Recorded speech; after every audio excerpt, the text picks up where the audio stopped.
Welcome, everybody, to the Golden State with Mates post-game live after a 108-104 loss for the Golden State Warriors in the season opener against the Phoenix Suns. Plenty to take away from that first contest, and I'm here to read all your comments here, all your reaction from the game. I'm all about the overreaction to game one of 82 across the regular season.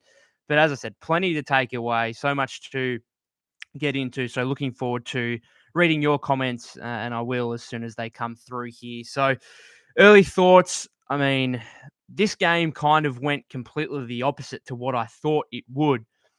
I honestly thought that for either team to win this game, they would have to put up at least 120 points. That's what I spoke about with Luke Duffy on our kind of preview episode about 36, 48 hours ago now. And it wasn't the case. The Suns win at 108, 104. And I mean, the first thing is the Warriors shooting, right? And I didn't think the Phoenix defense was that good. But at the end of the day, you look at the box score and you see the Warriors shoot 35.6% from the field, 23.3% from 3-point range. Ugly. Really, really ugly. And apart from a third quarter where they were able to get to the free throw line a ton, we'll obviously get into that. They were, I mean, it was a rough night for the Warriors offensively. There's little doubt about that. It's probably putting it nicely, to be fair. Majority of players struggled. So Steph led the team with scoring with 27 points, but was still only 8 of 20 from the field. What was he from 3-point range? I think he was 4 of 13. I'll just double check that. I know he was 3 of 12 at one point, but then he made that last one to cut the margin to 2 with 30 seconds to play. Steph was 4 of 14 in the end from 3-point range. So, yeah, rough night offensively for the Warriors. And I don't think it was necessarily anything the Suns did defensively. I mean, we're going to talk about Josh Okogie. I mean, the Warriors almost lost this game because of Josh Okogie. And that is very painful to say. Not only him, but Yusuf Nurkic as well, because along with obviously the poor shooting, the size or lack thereof for the Warriors was exposed in regard to their starting lineup. Steve ended up going with the expected starting lineup, I suppose, with Chris Paul, Steph Curry, Klay Thompson, Andrew Wiggins, Kevon Looney. And the Suns took advantage of that with 17 offensive rebounds. What I will say, like a lot of people will look at that as a big factor in the game, and I certainly think it was. However, the Warriors also had 19 offensive rebounds, and the facts are the Warriors had their chances here offensively to win this game and unfortunately weren't able to execute. So I don't think the offensive rebounding stuff is going to have it shouldn't be too much of a talking point from specifically this game, but I do think it could be a talking point moving forward because there are going to be other occasions where the Warriors are allowing these types of numbers while the opposing team is actually boxing out and getting defensive rebounds and limiting the Warriors to, say, less than 10 offensive rebounds. So I do think that could be a major talking point going forward, but I don't think it was actually too much of a difference maker in this one necessarily. And I mean, Okogie, could anyone actually get a body on him? Some of these, he's flying in for everything on the offensive glass, and that really hurt the Warriors at times. Again, I don't think it was the major difference in the game. I think just the shooting at the end of the day was, but the Warriors will certainly look back and rue their missed opportunities because the Suns without Bradley Beal, if you go into this game and you say Bradley Beal is not playing and you keep Kevin Durant to 18 points on 7 for 22 shooting, the Warriors have to be incredibly confident that they win that game. Particularly when you say, well, Booker only scored 17 in the final 3 quarters. Booker came out like a house on fire. I thought Steve waited too long to actually put Gary Payton II in and on him. He let him really get rolling to a point where the Suns had a 24-12 lead early in the game. I thought the defense on Booker was reasonable for the rest of the game, kept him somewhat quiet, I suppose, but he still finished with his 32, 6, and 8, made a couple of really nice passes late in the fourth quarter, and that's basketball at the end of the day. The Phoenix Suns, they executed better down the stretch, despite the inefficient shooting of Kevin Durant, who was obviously back at Chase Center with a crowd field Chase Center for the first time since leaving the franchise in 2019. So, I mean, we'll get into some of the individual stuff here, and that will kind of flow out to team stuff as we go along here. One of the major talking points, and I'm interested to hear Steve talk. He might have already, but I haven't checked any of the press conferences since. I do apologize for being late onto this live stream. I was finishing up my game report for Blue Man Hoop. Given I get paid to do that, probably takes a little bit more precedence over this YouTube live stream, but I do hope to be able to do this most games as we move forward here in the regular season. But some of the individual stuff, or sorry, I was talking about the one of the main talking points was the fact that Jonathan Kuminga closed over Andrew Wiggins in this one, and we'll get into that as we talk about some of these players from an individual standpoint. The starting lineup, right? First half was a disaster. It really was. That was the kind of obviously first look at this starting lineup, which is small. Now, obviously, we've got to take everything that happens without Draymond as, with a grain of salt, I suppose. But it was rough because offensively they weren't getting it done. They were simply not making shots, and defensively, the offensive rebounds, the amount of and ones. You'd almost look at that, the amount of and ones in the first half as the difference in this game, because there are so many times there, like little ticky-tack fouls, where it's got to be one of the most frustrating things in basketball when you just touch a guy and foul him and allow him to play through the contact easily to finish the basket. It's like, if you're going to foul the guy and make him go to the line for 2 free throws, not the and one.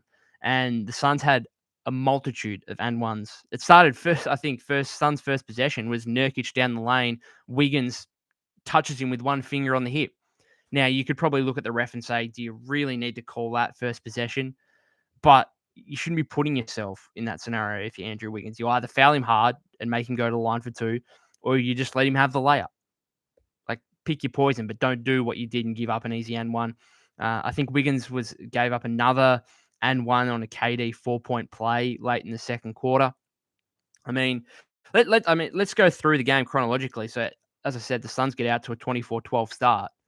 And then the Warrior bench, which unsurprisingly to me, kills the Suns bench to an extent. And what I mean to an extent is they actually should have beaten them by more. I think they'd be disappointed with the fact they weren't able to capitalize on the fact that when Booker went out of the game with, there was a 10-minute period there, basically from 5 minutes to go in the first quarter to about 5 minutes into the second quarter, where the Suns scored 6 points. 6 points. It was 24-12. And then when Booker returned with, I think there was about 7:30 left in the second quarter, he returned and the score was 35-30 Warriors. They scored 6 points in 10 minutes. So the Warriors completely turned the tap off on the Suns' offense. So that was great, but they were missing so many easy looks on the other end. Again, I don't think this was anything to do with the Suns' defense. Like, Okogie is a high-level defender, don't get me wrong, but outside of that, I mean, Grayson Allen can be a solid defender, but he was pretty much a no-show in this one, had very little impact. Eric Gordon had a couple of nice defensive possessions. He stripped Wiggins on a couple of occasions. Sturdy defender, but not an elite defender anymore at this point of his career. I mean, Booker, Durant, solid defense. I'd be happy. I might need to get some input from a Suns perspective on what they actually thought of their defense, but I honestly thought that some of this stuff was just the Warriors. I mean, how many missed layups in the first half? How many? And that just cost you the game at the end. And I think Wiggins typified that. I mean, this has been going on for a few seasons now with Wiggins, where there is some serious missed opportunities at the rim with him, with layups that he just should be making, that I could almost make. Chucks to 14, first one in the group chat. Warrior fans, any chance? The first comment we get is from a Suns fan saying, go Suns. No, well-deserved victory. Like, I'm not going to hide away from that. I do think the Warriors missed their opportunities and that they will be very disappointed they didn't win, particularly, Chucks to 14. We look garbage tonight. I don't think either team played very well.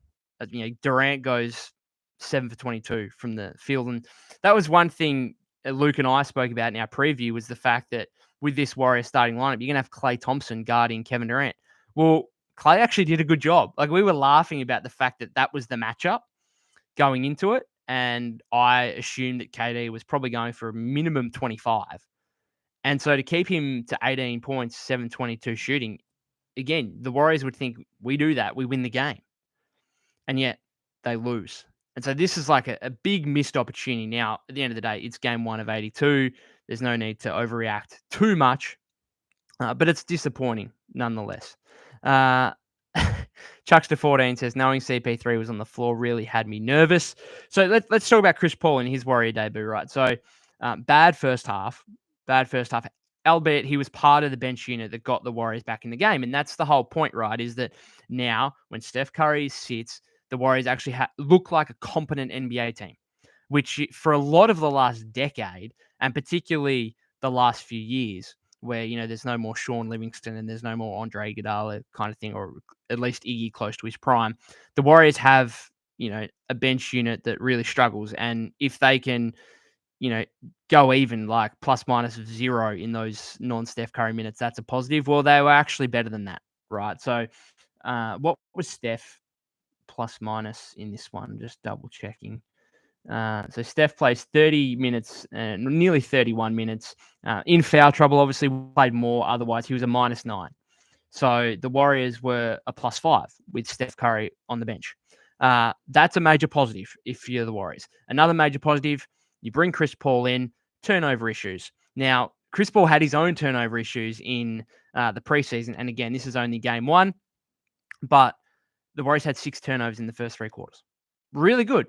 This was not a typical Warriors throwing the ball all over the place and just needless turnovers that turn into fast break opportunities for the other team. And that's probably why the Warriors were able to keep Durant and Booker, even in the last 3 quarters, somewhat quiet, is because they were able to get into their half-court defense a little bit more than what we've seen from the Warriors in the past.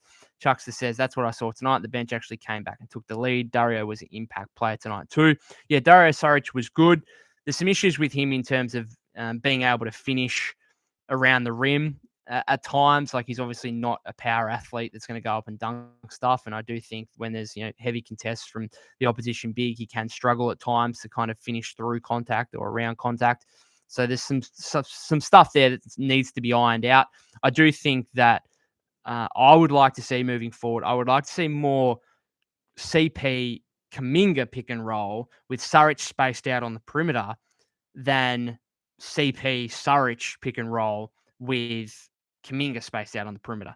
So Chuck says we're missing his floor general mentality. That's why we had so many turnovers in reference to Paul there. So yeah, I mean, that was the thing, I guess, at the end of the day, was that the Suns kept the Warriors in the game to an extent, despite their poor shooting. One with the fouling in the third quarter, where the Warriors got to line on 16 occasions in the third quarter.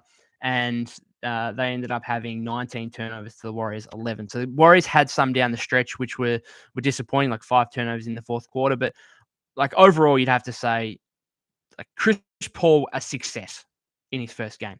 Now, he didn't shoot the ball well. So he finishes with 14.6 rebounds, 9 assists, 4 for 15 shooting. Didn't make any of his 6 3-point attempts. But what's the whole reason you bring in Chris Paul? You bring him so he can run the second unit and look like not just a competent NBA team, but have a good second unit when Steph's off the floor. And you bring him in when if Steph gets into foul trouble, like he did in the third quarter, where he's out of the game at, basically 4 minutes into the third with 4 fouls, you can actually survive. And not only survive, but you can thrive. And so I think from that perspective, you have to say that Chris Paul's Warrior debut was a success for him individually and for the reasons they brought him in. Now, at the end of the day, 4 for 15 shooting is poor. He'll need to work on that. But I do think that he was able to control the game in a way that Warrior fans could have only ever hoped a game would be controlled with Steph Curry off the floor. Because really, I mean, last few years you've been playing Russian roulette with Steph Curry on the bench, and you're just hoping and praying that you can survive those minutes. Well, right now, I think, the Warriors second unit should be, I've said it throughout the preseason, even before that, this Warriors second unit should be at least top 10 in the league. So they were 17th last season. They should be top 10. They may be even top 5 because you have Paul, Kuminga, Saric out there. Moody, we'll talk about him in his first half as well. That's like they're deep. They are deep. And again, I think they're much deeper than the Suns, and that's why when the Suns are missing Bradley Beal, they'll be, the Warriors will be so disappointed the fact they lost that game. You're playing without Bradley Beal, and then the Suns, when Book basically aside from the early fourth quarter, where they went on an 11-0 run. Aside from that, whenever Book was on the bench, the Suns looked trash. They really did. KD not having anything going, their second unit, Eric Gordon struggled from the field tonight. They struggled, and I spoke about that kind of offensive period they had late in the first, early in the second quarter, where they were garbage. They really were. And again, I don't think they were doing anything defensively that was really limiting the Warriors, but the Warriors just couldn't make shots. And at the end of the day, it's a make or miss league, and that's what happened. So Chuck said, I've seen improvement from Moses Moody, who deserves more playing time. I tweeted out in the first half that if Moses Moody ever plays, less than 15 minutes ever again, that fans should just storm the floor. That first half, he was the best player in for the Warriors in the first half. So he has 11 points in less than 12 minutes. But everyone will point to the scoring aspect, 4 or 5 shooting, 2 or 3 from 3-point range. I think that the defense was probably the best aspect from Moses Moody in that period. He had 3 steals and a block. It was the most active 12 minutes of defense I've ever seen from him in his 3-year career, or now coming into his 3rd season. He was absolutely fantastic. I'm surprised he didn't play more in the second half. He was kind of a non-factor for the Warriors in the second half. He finished with 18 minutes. So he only played just over 6 minutes in the second half, which, looking back at it, might have been the wrong decision. Chuck says, we need a PG. Book is great, but better in his normal role. Yeah, that might, who was you had Jordan Goodwin, I suppose, a little coming off the bench. Yeah, I don't, there's basically no point guard there for the Suns, but I suppose their issues tonight might have been heightened a little bit by the fact that Beal was out, obviously, with him coming back into the lineup at some point. You're going to have another ball handler there, another guy who may be primarily a shooting guard, but he can handle the ball and he can play make for others a little bit. So especially in that second unit when Book's off the floor, I think Beal will be out there and be able to run the offense a little bit. Back to Moses Moody, though. I think looking back at it, Steve might have wanted to play more in the second half. Again, it seems to be a thing between him and Gary Payton II. Now, you can play them both in second units kind of thing, but when you're coming down the stretch of games, late third, fourth quarter, whatever it is, and you want more starters on the floor and you've only got, 2 or 3 of your bench players out there, then I think Kerr wanted Peyton out there a little bit more for his defensive purposes. And GP2 at the end of the day was the most impactful player from a plus-minus standpoint for the Warriors. And he had a huge defensive impact. He was plus 15 in his nearly 22 minutes. So it's going to be a common theme, I think, for the Warriors this season, is the kind of push and pull between Moses Moody and Gary Payton II, where you're going to have, one in there for offensive purposes, one in there for defensive purposes, and you're probably going to have a period in the second quarter, and maybe early in fourth quarters, depending on the situation of the game where they play together. But overall, I think most Warrior fans would come away from this thinking that Moses Moody needs to play more, and that he needs to be. There just shouldn't be a question anymore on whether he sits some nights or not. He should just be playing every game. It's as simple as that. So he was the biggest positive in the first half. While we're talking about Moody, let's talk about Kuminga. You got the whole Jonathan Kuminga experience in this one. For anyone that's never watched him play, you just got everything. And this is the thing. He just does so much stuff. I've spoken about it before. He just does so much stuff out on the floor. And, for him, he was limited in the first half with 3 fouls. Really disappointing ones. I think he had one on Booker early. Booker's a crafty offensive player. That happens. But then he had one on Eubanks, I think it was, where he was trying to help from the weak side kind of thing. And that was just a ticky-tack one that he didn't need to give away at that point after he committed his first one. And then he absolutely barrels over Yuta Watanabe offensively. And so he plays 5 minutes. He has 3 fouls. He had a bucket. It was okay aside from the 3 fouls, but then obviously, Steve can't utilize him for the rest of the first half. So you go from that, and then all of a sudden, an hour later or an hour and a half later, he's closing the game for the Warriors, and he's part of what Steve defined in that game as their best 5, which is unbelievable to think of, really. But it just goes to showcase the kind of X factor and difference that you can get from Jonathan Kuminga, because in the second half, he looked really good. He had, 12, he ended up with 12 points. I thought he was fairly active on the glass. So he had 6 rebounds. I think a couple of them, 3 of them were offensive. So he was really active on the glass, and that's what the Warriors are going to need. So 12.6 rebounds, an assist, a couple of steals, a block, 4 of 8 shooting. It's all looking great. It's all looking great. He's closing above Andrew Wiggins. Misses 2 free throws with 90 seconds remaining that would have given the Warriors the lead. And so you just get everything from Jonathan Kuminga. You get the fouls. I think he might have had a couple of turnovers. You get a couple of missed free throws in a clutch moment, and then amongst all that, you get the great stuff as well, where offensively, there's just he can duck in sometimes against smaller opponents and finish around the rim. I still love his combination with Chris Paul. So it's just the classic Jonathan Kuminga experience, where there's a lot of bad, some ugly, but a lot of good at the same time. And he ends up playing 20 minutes in a game where he would have clearly played at least 25, if not for the foul trouble in the first half. So the biggest thing, at least I'll take from that, is the fact that, hey, he's earned Steve's trust, right? Game 1 of the regular season, he's closing over Andrew Wiggins. And I'm sure a lot of Warrior fans would have thought that would have taken 15, 20 games at least before we saw that. No, game 1. And I liked it. I know he missed the free throws late. I think he had that foul on Booker, which was probably not an offensive foul. I'll just get to a couple of Chuckster's comments here. Other than Saric, it looked like you guys were playing an aggressive small ball game and still made it tough. Is Clay not getting his normal looks because Green is out of the game? I almost forgot about Wiggins. What happened to him in the second half? You guys are pretty deep too. One of the biggest disappointments, I think, for the Warriors in this one was the fact that Nurkic outplayed Looney to such an extent. I thought this was one of Loon's poorer games. Like, usually he's a consistent presence. You know what you're going to get from him. But Nurkic really bullied him at times in the paint and on the glass. So Loon does have 11 rebounds. He does have 5 offensive. So, he plays okay, like standard 7 points. Missed a few kind of around the rim, 3 of 6 shooting. But Nurkic, 14 points, 14 rebounds, 3 assists, and a block shot, 5 of 8 shooting.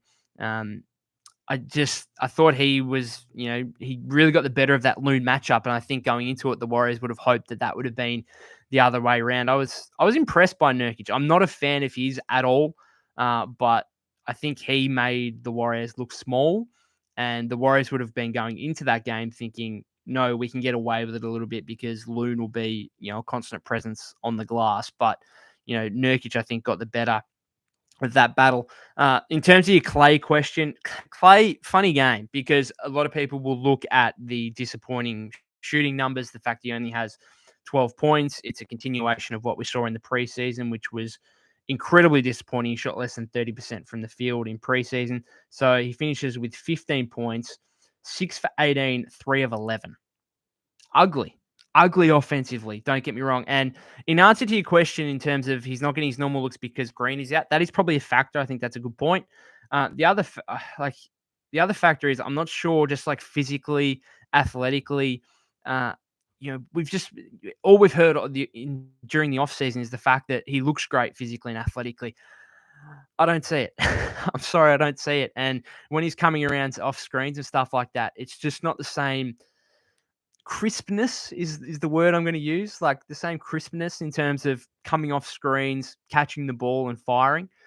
I mean, he had a couple of threes that looked good. There were times where there were times where you wonder, like, is he getting back into the groove of things?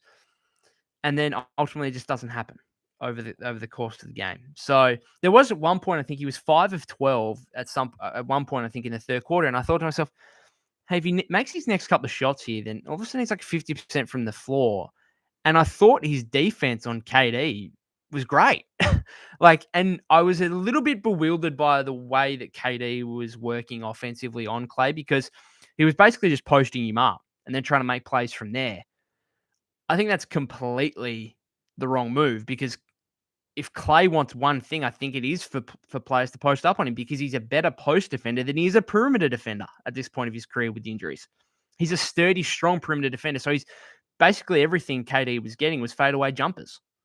And on other nights, KD is going to, take 22 of those and he's going to make bloody 15 of them and have 35 points.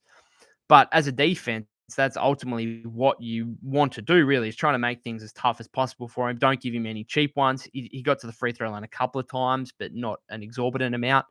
So I thought Clay defensively really held up well. And that has to give you a lot of optimism moving forward in terms of his ability to be able to guard up, obviously, against threes and fours, which he's going to be doing now if the Warriors, well, he's doing it anyway because Wiggins is the primary perimeter defender, but all of a sudden he goes from guarding threes to guarding fours if you're going to have Chris Paul out there alongside he and Steph as well. So I think that was, a fairly optimistic outlook from that end of the floor. He had 7 rebounds. So again, that's basically, it's just a reiteration of what we've seen in preseason with him. Shooting the ball poorly offensively, holding up pretty well as a post defender, and actually showing a little bit of improvement on the defensive glass. Could he average 6 rebounds this season? I think he needs to, and I think he's capable of that. So I am sorry, just getting a call there. Um, Sorry, I've lost where I was, but talking about Clay, yeah, I think he needs to be able to find an offensive rhythm. I think Draymond coming back will be able to, uh, provide that a little bit for him. But yeah, I mean, how far does it go here? The funny thing with Clay is in terms of social media, and social media is obviously a lot of time and encapsulation of the best and worst, right? Or the great contrast. Like with Clay, you have fans who think, no, he'll come right. Like let him have the greenest of green lights, he'll come right. And then you have other fans who think, oh, he shouldn't even be part of the closing lineup. Like get rid of him. Like whatever. Like there's such a drastic contrast between the two. Ultimately, it's like, well, I think he'll come right at some point. But it doesn't mean he can just shoot the ball willy-nilly. And, it doesn't mean that, he should be having more shots than, say, Wiggins or even Kuminga at some points. Like, he shouldn't be forcing things. There's still got to be a shot selection aspect with him. Sorry, another call. So it's going to be a wait and see with him, but there's clearly concerns going on. Wiggins is the other one. So Wiggins, I thought was worse because some of his defensive stuff was really disappointing, and you also had his offense, which ended up being 4 of 12, 0 of 3, 2 of 3 at the line. Some missed layups, as I spoke about early, like really, really frustrating. So he's got to get back to somewhere near his best here, and he had some efficient games in the preseason, scoring wise. Defensively, I think he's just a shell of himself. Maybe some plays in this one where, he was able to, stay in front of Booker. He's clearly still the Warriors, not best perimeter defender because I think that's clearly Gary Payton II, but in terms of guys that are playing, 30 plus minutes or whatever, he's clearly the guy that Steve is trusting for the big matchups out on the perimeter. But he was just getting cooked early by Book. He really was. And I was disappointed with the fact that it took so long for Booker, for Steve to bring Payton on to Booker. More things here. We've talked about Clay, Wiggs spoken about, Loon we've spoken about, Chris we've spoken about, Steph was Steph, right? Like he didn't shoot the ball overly well. Like he'll be right. He'll be right. Like that's the kind of least concerning aspect for the Warriors. And then Kuminga, we've spoken about. Payton. So again, this classic box score game for Gary Payton II. 1 point, 2 rebounds, 2 assists, 3 steals. That's not the right word. I'm very it's amazing how different the Warrior defense can look with Gary Payton II on the floor as opposed to when he's off the floor. Like he comes in that first quarter and immediately makes an impact to not only he's just infectious almost to the Warrior defense because all of a sudden you've got other guys who almost have a spring in their step defensively when GP2's on the floor because they see what he's almost a defensive leader as such rather than just what he does individually. And what I mean by like Moody defensively was so active in that first half. And so there's always a push and pull for me with GP2 because offensively he is very meh. He does fit the Warriors system better offensively than he does with every other team. I think we saw that with Portland last season. He's going to have to make his corner threes. I think he missed a couple tonight. So it's an interesting one because at times you see the Warriors getting torched and you just think GP2 needs to play more. And then there's other times where, he misses a corner three or whatever else, and you just think, well, if Moody's out there and he's got that corner three, he's probably nailing that. So it's a tough one. It's one that Steve's going to have to keep, rolling the dice with and kind of chopping and changing, I think, as the season goes on. But I think the ultimate point is that both Moody and GP2 played well, and I think both of them need to be playing 15 to 18 minutes every given night. Saric, 7 points, 7 rebounds, 1 assist, 3 of 11. With 3 of 11, if he was like 1 of from 3 and he was just getting wide open looks and missing them, right, I'm okay with that. More concerning is the fact that he was just missing layups. And I'm not saying they were wide open layups, but some of his finishing, as I said before, through contact, around contact.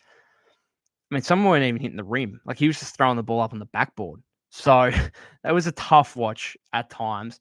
I still don't have. I saw enough in preseason. He's still a fantastic fit, I think, for the Warriors. There's no issues there for me at all with him. I thought his 7 boards is a great result. Actually thought some of his defensive stuff was pretty good. Just in terms of as a rim protector, he had a couple of blocks there, which is like come out of nowhere.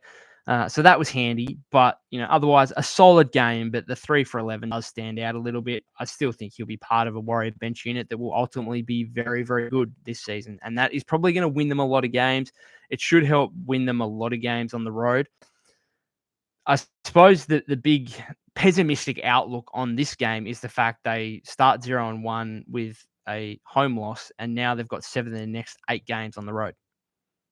7 of the next 8 after at being at 0-1. That's tough.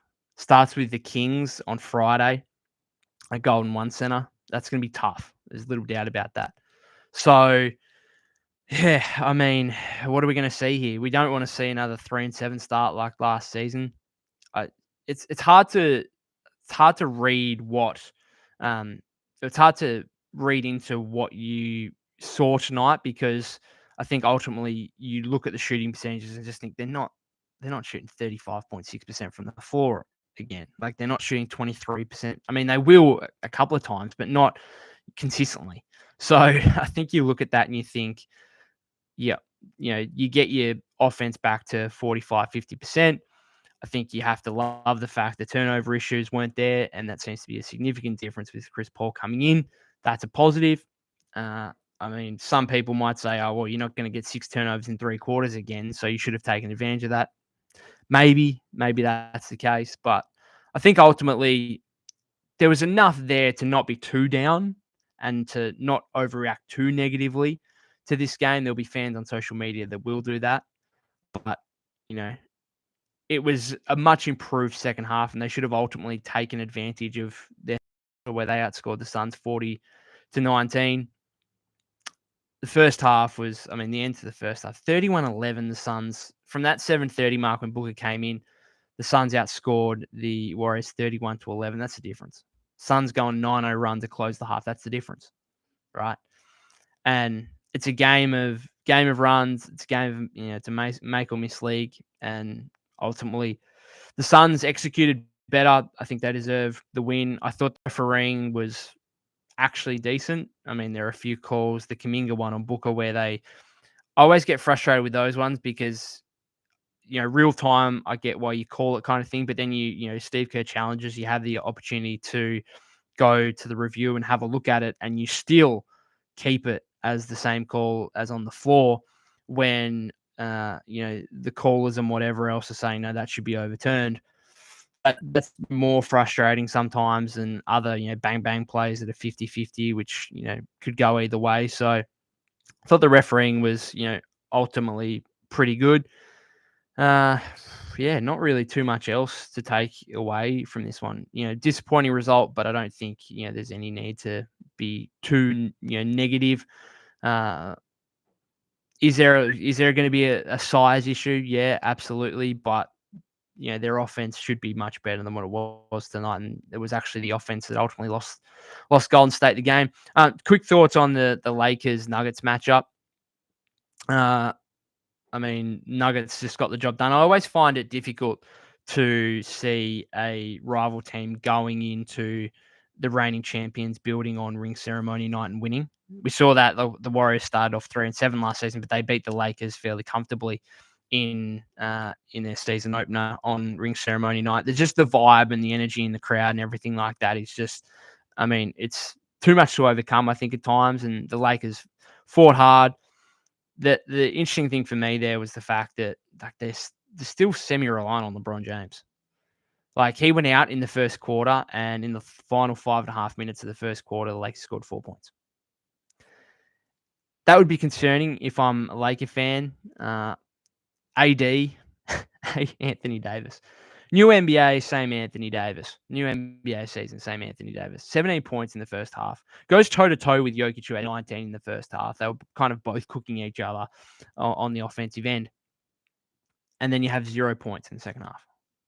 I don't get that. And this is what holds Anthony Davis back. And we'll look at him as a superstar player. But this is what holds him back from being like an MVP top 10 player in the league. So I don't think he's a top 10 player in the league. And it's because of shit like this. How do you go a whole half without scoring? Really? Your team needs you.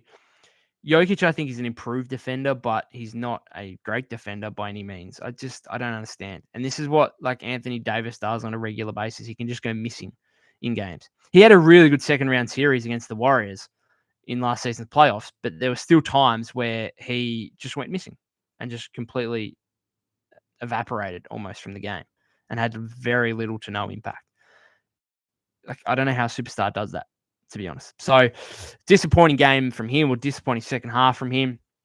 Lakers will be disappointed overall, I suppose, in the outcome. I thought they were not a 50-50 shot, but they probably had a 30-40% shot at winning that game. LeBron seems to be on a bit of a minutes restriction. I have concerns behind AD with Jackson Hayes and Christian Wood. Some like the Lakers second unit at times they were running was ugly to me.